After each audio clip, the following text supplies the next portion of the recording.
مسلمانوں کے لیے جمعے کا دن کیوں خاص ہے؟ حضرت اما حوا اور حضرت آدم علیہ السلام دونوں اکٹھے زمین پر بغیر کپڑوں کے اتارے گئے۔ جب حضرت آدم کو گرمی کا احساس ہوا تو رونے لگ گئے اور حضرت حوا سے کہا مجھے گرمی سے تکلیف محسوس ہو رہی ہے، تو فوراً حضرت جبرائیل علیہ السلام آئے اور فرمایا کہ آپ نے جنت میں اپنی بیوی سے بسم اللہ الرحمن الرحیم۔ اللہ رب العزت کا انسانوں پر بے شمار احسانات ہیں، ساتھ ہی ساتھ بے شمار نعمتیں بھی ہیں جن کا شکریہ ادا کرنا ہم جیسے بندوں پر لازم ہے، لہٰذا یہ عبادات اس کی نعمتوں کا شکر ادا کرنے کا سبب اور ذریعہ بھی ہیں، اور جب انسان اللہ تعالیٰ کی نعمتوں کا شکر ادا کرتا ہے تو وہ اپنی مزید نعمتوں سے نوازتا ہے، اور اسی مقصد کے حصول کے لیے اللہ تعالیٰ نے کچھ ایام خاص کیے جن میں اس کی خاص رحمتوں کا نزول ہوتا ہے اور گناہگاروں کے گناہ بخش دیتا ہے۔ ان دنوں میں ایک خاص دن جمعے کا دن ہے۔ اس دن اللہ رب العزت اپنے بندوں کی ناقص نیکیاں قبول فرماتا ہے اور گناہوں کو اپنی رحمت اور فضل سے بخش دیتا ہے۔ حضرت ابو ہریرہ رضی اللہ تعالی عنہ سے روایت ہے کہ حضور نبی کریم صلی اللہ علیہ وسلم نے ارشاد فرمایا، ان سارے دنوں میں جن میں کہ آفتاب نکلتا ہے، یعنی ہفتے کے 7 دنوں میں سب سے بہتر اور برتر جمعے کا دن ہے۔ جمعے ہی کے دن اللہ تعالیٰ نے حضرت سیدنا آدم علیہ السلام کو پیدا کیا، اور جمعے ہی کے دن وہ جنت میں داخل کیے گئے، اور جمعے ہی کے دن وہ جنت سے اس دنیا میں بھیجے گئے، اور قیامت بھی جمعے ہی کے دن قائم ہوگی۔ جمعے کا دن بہت ہی قیمتی اور بابرکت ہے،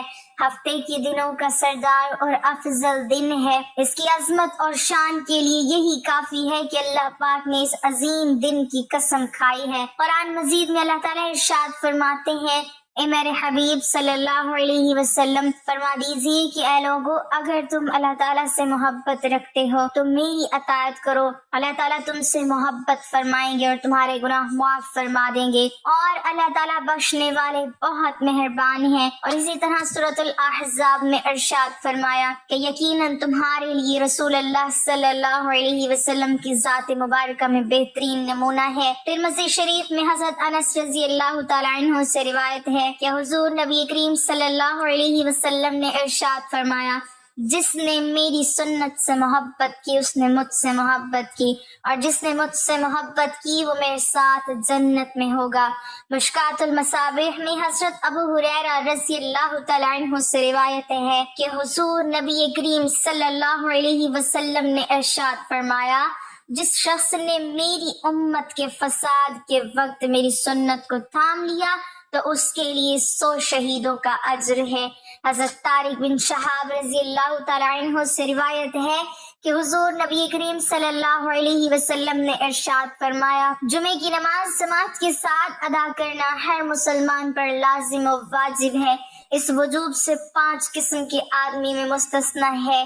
نمبر 1 غلام، نمبر 2 عورت، نمبر 3 نابالغ لڑکا، نمبر 4 بیمار، نمبر 5 مسافر۔ اسی طرح حضرت ابو الجار رضی اللہ تعالی عنہ سے روایت ہے کہ حضور نبی کریم صلی اللہ علیہ وسلم نے ارشاد فرمایا کہ جو آدمی بلا عذر 3 جمعہ سستی و سہل انگاری کی وجہ سے چھوڑ دے گا، اللہ تعالیٰ اس کے دل پر مہر لگا دے گا، یعنی پھر وہ شخص نیک اعمال کی توفیق سے محروم ہی رہے گا۔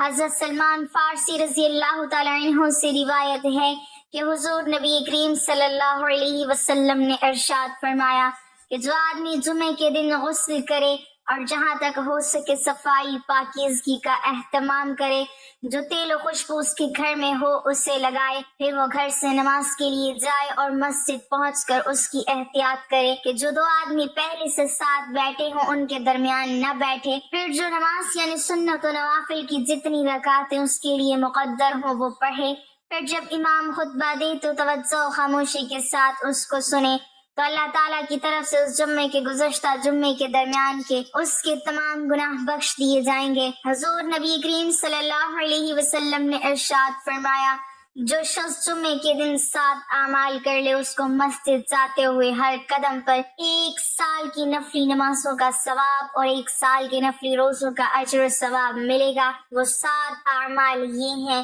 نمبر 1 غسل کرنا، نمبر 2 اچھے کپڑے پہننا، نمبر 3 مسجد جلدی جانے کی فکر کرنا، نمبر 4 مسجد پیدل جانا، نمبر 5 امام کے قریب بیٹھنے کی کوشش کرنا، نمبر 6 خطبہ غور سے سننا، نمبر 7 کوئی بےہودہ کام نہ کرنا۔ حضور نبی کریم صلی اللہ علیہ وسلم نے ارشاد فرمایا، جس نے مجھ پر صبح و شام 10 مرتبہ درود شریف بھیجا اسے روز قیامت میری شفاعت نصیب ہوگی۔ نبی کریم صلی اللہ علیہ وسلم نے ارشاد فرمایا کہ جو شخص جمعے کے روز سورۃ کہف پڑھے وہ اگلے 8 دن تک ہر فتنے سے محفوظ رہے گا، حتیٰ کہ اگر دجال نکل آئے تو اس کے فتنے سے بھی محفوظ رہے گا۔ حضرت اوس بن ابی اوس ثقفی رضی اللہ تعالیٰ عنہ سے روایت ہے، میں نے اللہ کے رسول صلی اللہ علیہ وسلم سے سنا، آپ فرما رہے تھے جو شخص جمعے کے دن غسل کرے اور سر وغیرہ دھو کر اچھی طرح غسل کرے اور مسجد کی طرف جانے میں جلدی کرے اور خوب جلدی کرے، صبح سویرے جائے، پیدل چل کر جائے اور سوار نہ ہو، امام کے قریب ہو کر بیٹھے اور امام کے خطبے کو غور سے سنے اور دوران خطبہ کوئی غلط کام نہ کرے تو ہر قدم پر اسے سال بھر روزہ رکھنے اور قیام اللیل کرنے کا ثواب ملتا ہے۔ حضرت عبداللہ بن عمر رضی اللہ تعالیٰ عنہ سے روایت ہے کہ رسول اللہ صلی اللہ علیہ وسلم نے فرمایا، جس شخص کو جمعے کا دن نصیب ہو جائے وہ غسل کرے۔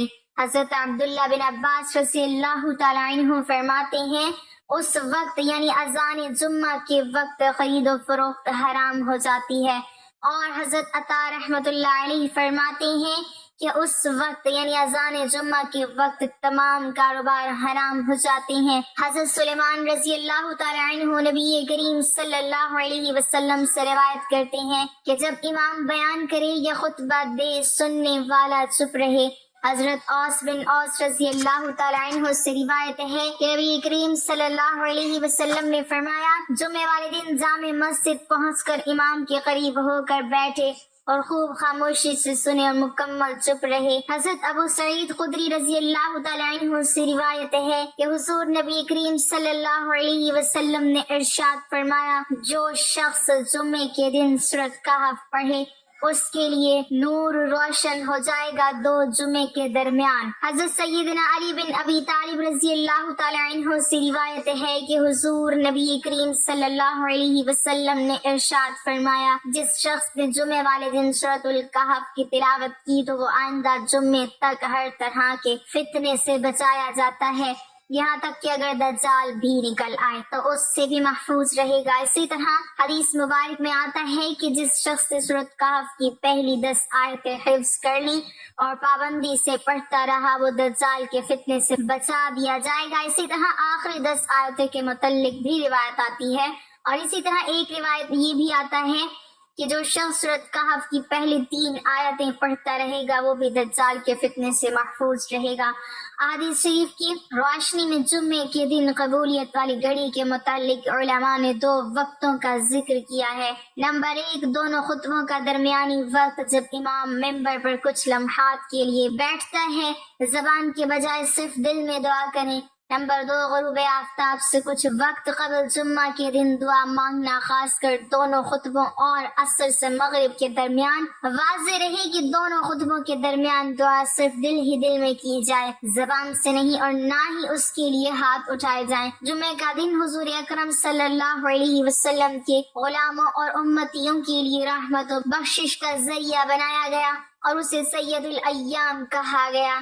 جمعے کے دن میں ایک ایسی مقبول گھڑی ہے جس میں اللہ تعالیٰ کا کوئی بندہ جو کچھ اس سے مانگتا ہے وہ اسے عطا فرما دیتا ہے، اور جو وہ دعا کرتا ہے وہ قبول ہوتی ہے۔ جمعے کے دن قبولیت کی گھڑی اس وقت شروع ہوتی ہے جب امام خطبہ کے لیے ممبر پر تشریف فرماتا ہے، اور دوسرا خطبہ شروع کرنے سے پہلے یعنی دونوں خطبوں کے درمیان جو بھی دعا مانگی جائے وہ قبول ہوگی۔ دوسری گھڑی عصر کی نماز کے بعد شروع ہوتی ہے اور غروب آفتاب تک رہتی ہے، اور حضرت فاطمہ الزہرا رضی اللہ تعالی عنہا بھی اس وقت دعا کیا کرتی تھی، اس لیے آپ رضی اللہ تعالی عنہ نے ایک غلام مقرر کر رکھا تھا کہ وہ جمعے کے دن اس قبولیت کی گھڑی سے آپ کو آگاہ کرے۔ چنانچہ جب وہ غلام آپ رضی اللہ تعالی عنہ کو آ کر آگاہ کرتا تو آپ سارے کام چھوڑ دیتی تھی اور دعا کرنے میں مصروف ہو جاتی تھی. اسی لیے جب اللہ تعالیٰ نے حضرت موسیٰ علیہ السلام کے سامنے جمعے کے دن کی عظمت ظاہر فرمائی تو انہوں نے التجا کی کہ یہ دن انہیں عطا فرمایا جائے. تو اللہ تعالیٰ نے فرمایا اے موسیٰ یہ دن تو میں نے حضور اکرم صلی اللہ علیہ وسلم کی امت کے لیے خاص فرما دیا ہے، اس لیے آپ کو عطا نہیں کیا جا سکتا. حضرت ابو ہریرہ رضی اللہ تعالیٰ عنہ سے روایت ہے کہ رسول اللہ صلی اللہ علیہ وسلم نے ارشاد فرمایا سب سے بہتر دن جس میں سورج طلوع ہوتا ہے وہ جمعے کا دن ہے. اس میں حضرت آدم علیہ السلام پیدا ہوئے، اسی دن جنت میں داخل ہوئے اور اسی دن جنت سے نکالے گئے اور اسی دن قیامت قائم ہوگی. اور ابن عساکر رحمۃ اللہ علیہ نے حضرت انس رضی اللہ تعالیٰ عنہ سے بیان کیا ہے کہ جناب رسول اللہ صلی اللہ علیہ وسلم نے ارشاد فرمایا کہ حضرت حوا علیہ السلام اور حضرت آدم علیہ السلام دونوں اکٹھے اتارے گئے. ان کے جسم پر جنت کے پتوں کے علاوہ کوئی لباس نہ تھا. حضرت آدم علیہ السلام کو گرمی کا احساس ہوا تو رونے لگے اور حضرت حوا علیہ السلام سے کہا کہ مجھے گرمی سے تکلیف محسوس ہو رہی ہے. تو حضرت جبرائیل علیہ السلام روئی لے کر آئے اور حضرت حوا علیہ السلام کو روئی کاٹنے کا حکم دیا، اس کا طریقہ بتایا اور حضرت آدم علیہ السلام کو کپڑا بننے کا حکم دیا اور ان کو اس کی تعلیم دی اور فرمایا کہ آپ نے جنت میں اپنی بیوی سے تعلق نہیں جوڑا تھا یہاں تک کہ اس ممنوع درخت کا پھل کھا بیٹھے اور اتار دیے گئے اور دونوں الگ الگ سوتے تھے. ایک وادی کے ایک کونے میں سوتا تو دوسرا دوسرے کونے میں سوتا تھا. حضرت آدم علیہ السلام کو حضرت جبرائیل علیہ السلام نے کہا اپنی بیوی کے پاس جاؤ اور اس کو اس بات کا طریقہ بتاؤ. جب حضرت آدم علیہ السلام اپنی بیوی کے پاس آئے، حضرت جبرائیل علیہ السلام آئے اور پوچھا کہ اپنی عورت کو کیسا پایا. انہوں نے جواب دیا کہ اچھا پایا. میں آپ کو ایک اور واقعہ بیان کرتی ہوں. حضرت خضر علیہ السلام کی کنیت ابو العباس اور نام بلیا اور ان کے والد کا نام ملکان ہے. بلیا سریانی زبان کا لفظ ہے، عربی زبان میں اس کا ترجمہ احمد ہے. خضر ان کا لقب ہے جس کے معنی سبز چیز کے ہیں. یہ جہاں بیٹھتے تھے وہاں آپ کی برکت سے ہری ہری گھاس اگ جاتی، اس لیے لوگ آپ کو خضر کہنے لگے. یہ بہت ہی اعلیٰ خاندان سے ہیں اور ان کے آبا و اجداد بادشاہ تھے. بعض صارفین نے فرمایا کہ جو مسلمان ان کا اور ان کے والد کا نام اور ان کی کنیت یاد رکھے گا انشاءاللہ اس کا خاتمہ ایمان پر ہوگا. محققین اور محدثین کا بیان ہے کہ ملکان جو کہ ایک بہت بڑا بادشاہ تھا، اس کی خضر علیہ السلام کے علاوہ اور کوئی اولاد نہیں تھی.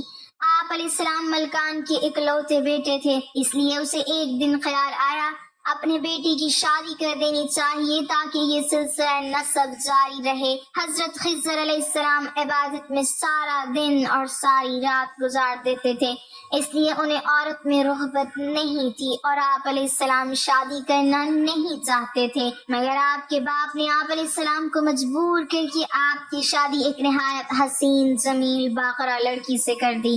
شادی کی پہلی رات آپ علیہ السلام نے لڑکی کی طرف توجہ نہ دی اور خدا کی عبادت میں مشغول رہے. اور جب صبح ہونے لگی تو حضرت خضر علیہ السلام نے لڑکی سے کہا دیکھو میری بات غور سے سنو، صبح لوگ تم سے رات کے واقعات پوچھیں گے، میں تم سے گزارش کرتا ہوں میرا راز فاش مت کرنا اور کہنا کہ سب معاملات ٹھیک ہیں.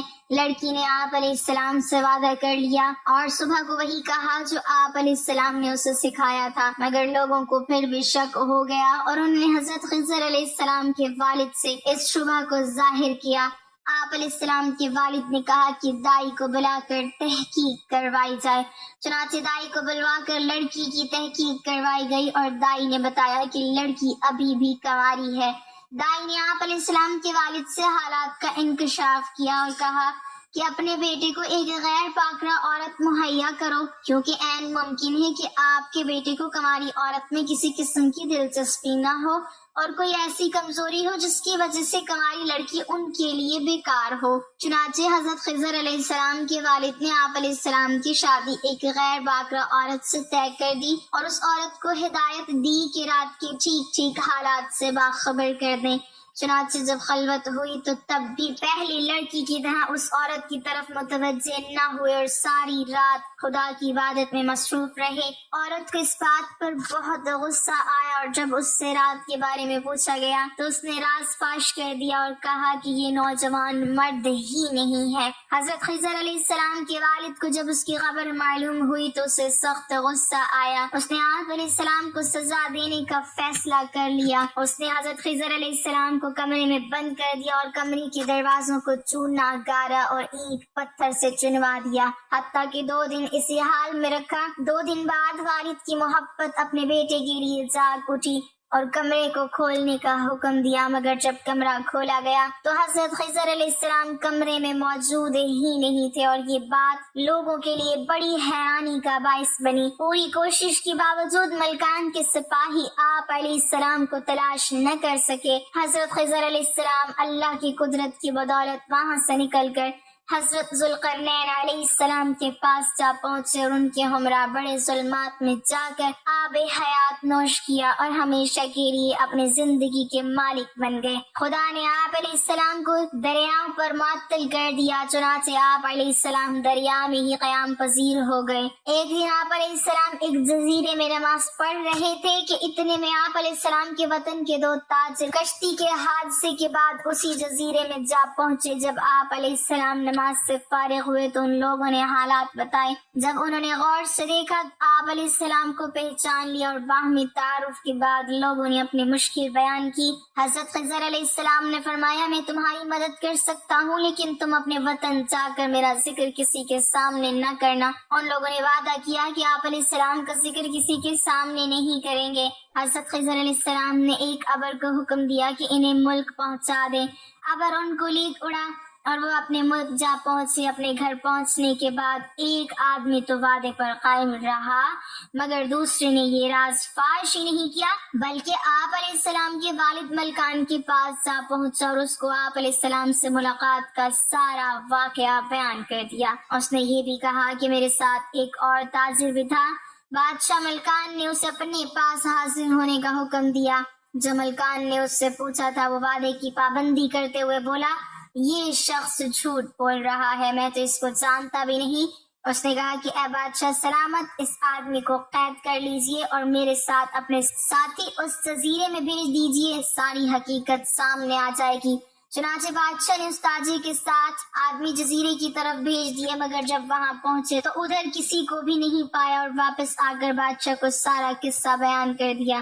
چنانچہ بادشاہ نے پہلے قیدی کو چھوڑ دیا اور دوسرے کو قید کر لیا۔